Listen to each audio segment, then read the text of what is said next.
প্রিয় guys, original মধু গাছ থেকে পেরে নিয়ে আসছে দুইজন লোক। দেখছেন এটা আমাদের ঝিনাইগাতির মধু, অনেক সুন্দর মধু, এক নাম্বার মধু। আপনারা এই মধু গাছ থেকে পেরে নিয়ে আসছেন না ভাই? এটা আমরা এই আপনার খড়ির মাছা থেকে পারছি। এটা ছোট মাছের চাগের মতো।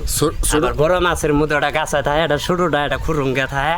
নারকেলের গাছে খুরুং, কের সুকেস, কের আনের খড়ির মাছা এলের মধ্যে মাছের ছোট মাছের মতো এটা। তাই ভাই, আপনিও ভাইয়ের সঙ্গে না দুজনে মনে করেন শেয়ার এই মধু বিক্রি করেন না পারেন? হ্যাঁ, কত টাকা কেজি বেচেন? কাঁচা মালের মতো তো সময়তে মনে করেন 1200-1300 জায়গা, আবার 800 জায়গা, আবার দেখা গেছে সারাদিন ঘুরে মুড়ে না বেচা হইলে কি করবো, 600 দিয়ে। ও আচ্ছা আচ্ছা আচ্ছা। কিন্তু এটা বেচা কাঁচা মালের মতো।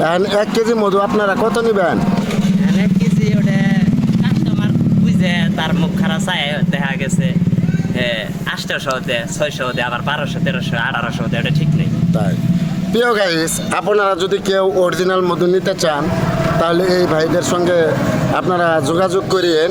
এই যে দেখেন এই ভাইদের চেহারা আপনারা দেখে রাখেন। আবার